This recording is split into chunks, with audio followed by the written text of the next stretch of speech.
નમસ્કાર દર્શક મિત્રો, આજના મુખ્ય અને અગત્યના સમાચાર વિશે ફટાફટ જાણી લઈએ તો ગુજરાતમાં જેમ જેમ વિધાનસભાની ચૂંટણી નજીક આવી રહી છે તેમ તેમ ભાજપ પોતાના હાથ ઢીલા કરતી જાય છે.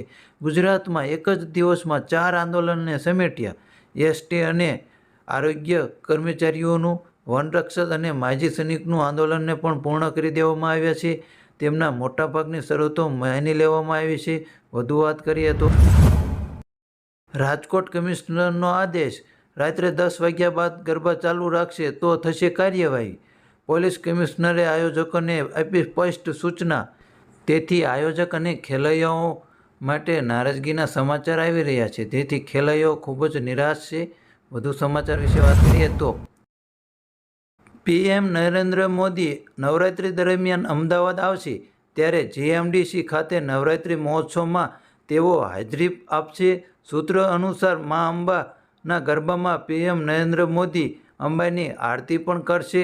વધુ સમાચાર વિશે જોઈએ તો પીએમ મોદી નવરાત્રિમાં અમદાવાદવાસીઓને મેટ્રોની ભેટ પણ આપશે.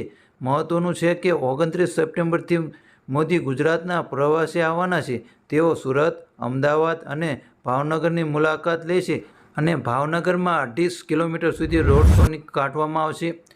ખાદ્ય તેલના ભાવમાં ઘટાડો, ખાદ્ય તેલમાં ફરી ઘટાડવાનો દોર શરૂ થયો હોય તેમ તમામ તેલમાં ડબ્બે 15 રૂપિયાનો ઘટાડો જોવા મળ્યો. રાજકોટમાં સિંગતેલ ડબ્બે ₹15 ઘટવાથી 2895 રૂપિયા ભાવ તેલના ડબ્બાનો થયો હતો. લાંબા સમય બાદ ડબ્બાનો ભાવ 2900ની નીચે આવ્યો હતો. કપાસિયા તેલનો ડબ્બો 15 ઘટવાથી 2285નો થયો હતો. પામોલીન ડબ્બે 15 ઘટવાથી 1545 થી 1550 રૂપિયાનો ડબ્બાનો ભાવ થયો હતો. વધુ સમાચાર વિશે વાત કરીએ તો આજે રાજ્યમાં માલધારી સમાજની દૂધ હડતાલ, જેમાં માલધારી સમાજે દૂધને રસ્તા ઉપર ઢોળીને, નદીઓમાં નાખીને અને કૂતરાઓને પૈને વિરોધ પ્રદર્શન કર્યો હતો. અને માલધારીનો અવાજ સીધો વિધાનસભાની ચૂંટણીમાં પહોંચી ગયો હોય તેમ ગુજરાત વિધાનસભામાં સર્વે સંમતિથી ઢોર નિયંત્રણ કાયદો પરત લેવાયો. રાજ્ય સરકારના પ્રવક્તા જીતુ વાઘાણીએ કરી જાહેરાત અને કાયદોને તાત્કાલિક ધોરણે પરત લેવામાં આવ્યો છે.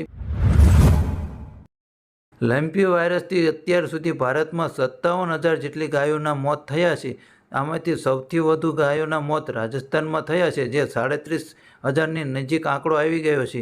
ગુજરાતમાં પણ ગાયોના મોત થયા છે, પણ સરકાર હજી પણ ગાયો ઉપર ધ્યાન આપતી નથી. સરકાર ચૂંટણીમાં પડી છે, તેથી ગાયોના મોત થાય તો એમને કંઈ લેવા દેવા નથી. ધન્યવાદ દર્શક મિત્રો.